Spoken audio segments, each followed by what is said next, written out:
Hi అండి, అందరికీ నమస్కారం అండి. ఫ్రెండ్స్, మనకి ఇప్పుడిప్పుడే మరొక ముఖ్యమైన అప్డేట్ అయితే రావడం జరిగిందండి. అది కూడా సీనియర్ సిటిజన్లకు 45 ఏళ్ళు దాటిన మహిళలకు గుడ్ న్యూస్ చెప్పిన కేంద్రం అంటూ ఇప్పుడే మనకు ఒక లేటెస్ట్ అప్డేట్ అయితే వచ్చిందండి. అయితే ఇందుకు సంబంధించిన పూర్తి వివరాలు అయితే మన వీడియోలో తెలుసుకుందామండి. వీడియో మాత్రం ఎక్కడా స్కిప్ చేయకుండా చూడండి ఫ్రెండ్స్, అప్పుడే మనకి పూర్తి సమాచారం అయితే తెలుస్తుంది. ఇక ముఖ్యంగా వీడియో నచ్చినట్లయితే లైక్ చేయండి ఫ్రెండ్స్. ఇక లేట్ చేయకుండా వివరాలు వెళ్ళిపోదాము. ఇక భారతీయ రైళ్లలో నిత్యం లక్షలాది మంది ప్రయాణిస్తుంటారు. కావలసిన సీటు పొందేందుకు నెల ముందు బుక్ చేసుకుంటుంటారు. ఎందుకంటే చాలామందికి లోయర్ బెర్త్ లేదా సైడ్ లోయర్ అంటే ఆసక్తి చూపిస్తుంటారు. కానీ ఇకపై అది సాధ్యం కాకపోవచ్చు. ఇండియన్ రైల్వేస్ కీలకమైన ఆదేశాలు జారీ చేసింది. ఇక ఇండియన్ రైల్వేస్ జారీ చేసిన కొత్త నియమ నిబంధనల ప్రకారం రైళ్లలో లోయర్ బెర్త్ అనేది ఇకపై కొన్ని కేటగిరీలకే రిజర్వ్ చేయబడుతుంది. వికలాంగులకు మాత్రమే లోయర్ బెర్త్ అనేది రిజర్వ్ చేయబడుతుంది.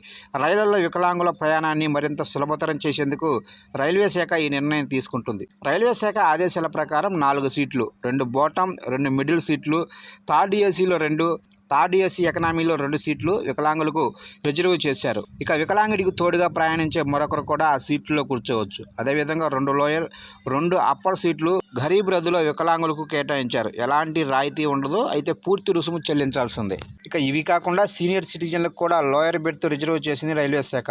వృద్ధులకు అడగకుండానే కేటాయిస్తారు.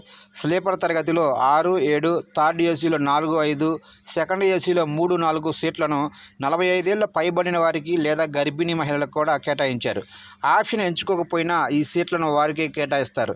మరోవైపు లోయర్ సీటు ఒకవేళ సీనియర్ సిటిజన్కు కేటాయించి ఉండి దివ్యాంగులు లేదా గర్భిణీ మహిళలకు అప్పర్ సీటు ఉంటే టీటీఈకు సీటు మార్చే అధికారం ఉంటుంది.